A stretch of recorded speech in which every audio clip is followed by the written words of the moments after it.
comentario. Y lo que sí también reconocer que cuando uno estudia ciencia política, el factor religioso es un factor fundamental en las conductas humanas y fundamental en las conductas humanas de nuestros pueblos. ¿Quién podría negar la influencia del Señor del Milagro en el pueblo peruano o en el pueblo salteño? Y la verdad, o lo que mueve en Lima, Santa Rosa de Lima, patrona de América Latina, continente americano, América Latina en particular, y lo que fue generando en este sentido todo, algún científico diría el mito, pero lo que fue generando toda esta creencia y todo esto que en los dominicos en particular, que uno lo puede ver en Lima, y la cohesión social que genera eso en un pueblo. El día del Señor del Milagro, yo me acuerdo cuando estuve en Lima, fui por la iglesia justamente y pasé la Semana Santa en Lima, y toda la festividad que uno podía ver, toda esa igualdad social, en ese momento eran todos iguales, todos hermanos, todos hermanos, tal cual, no hay diferencias sociales, no hay categoría, absolutamente iguales, así como nos pasa a los salteños con el Señor del Milagro. Esa semana, conjuntamente con la Virgen del Milagro. Exactamente. Todo esto genera un clima de igualdad, de cohesión social, una sensación de somos todos hermanos, somos todos iguales.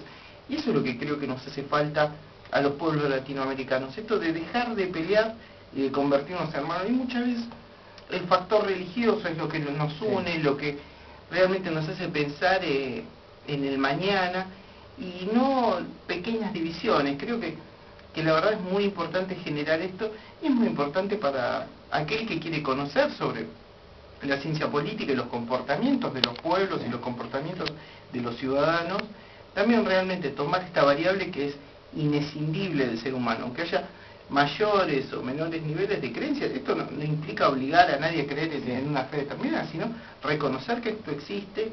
Y en mi caso particular, la valoración, yo digo que el hecho de que exista es muy bueno y ayuda a crecer a la sociedad. Incluso nuestro partido, nuestro movimiento, el peronismo, se basa en la doctrina social de la Iglesia. ¿En qué influye que el peronista sea católico?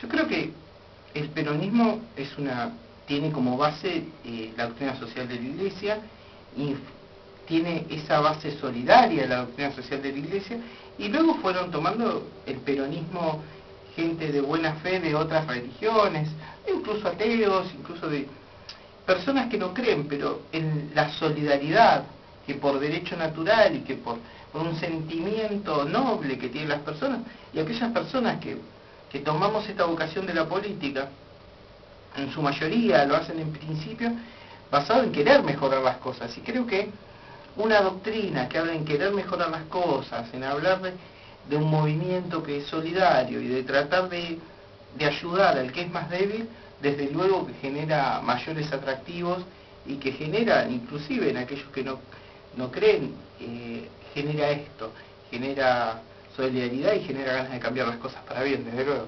Sí, así es. ¿Cómo fue tu paso por la legislatura estos 4 años? Recordemos que en estos 4 años hubo un juicio político mediante, estuvo el interinato de Jorge Tellerman, los primeros 2 años de Macri. ¿Cómo fue el tema, esta convivencia política con el Ejecutivo de la ciudad? Tanto Ibarra, Tellerman y Macri. Yo creo que una de las experiencias más ricas que tiene un poder legislativo es el hecho de convivir y dialogar con otras personas que piensan de manera distinta. Por eso había sido antes director de un centro de gestión y participación, y uno, siendo parte de un poder ejecutivo, era parte de una estructura en donde todos tenían un pensamiento más o menos similar. En un poder legislativo vos aprendés a dialogar con otras personas que piensan distinto, y de ahí, de ese dialogar, podés comprender sus razones, podés comprender por qué piensa distinto, podés comprender por qué te critica. Y esto creo que es lo bueno. Hay un proverbio árabe que dice que cuando uno ve a un hombre a la distancia lo puede confundir con un camello. Cuando ve que se acerca lo puede sentir un hombre, y cuando se sientan en la misma mesa lo puede sentir un hermano. Yo creo que cuando vos te sentás con aquel que es de otro partido, lo aprendés a conocer, escuchás sus razones, podés llegar a tener un diálogo hiperfluido, podés aprender del otro, podés aprender del pensamiento distinto, y no estigmatizarlo. Que pasa generalmente cuando hay 2 facciones o 2 partidos que ven justamente esto de parte. Sí. uno está como... Piensan que son enemigos y no adversarios políticos. No, adversarios y que... Adversarios, que el ser adversario es una cuestión Sí, circunstancial. por eso, adversarios políticos, no enemigos. Y que lo que tiene que generar... Sí. El disenso tiene que generar un consenso. un consenso que le sirva a toda la sociedad. El único adversario, como diría Lula, el único enemigo es el hambre, el único enemigo es la injusticia, el único enemigo es la marginalidad. No el enemigo es tu hermano, es simplemente alguien que piensa de manera distinta.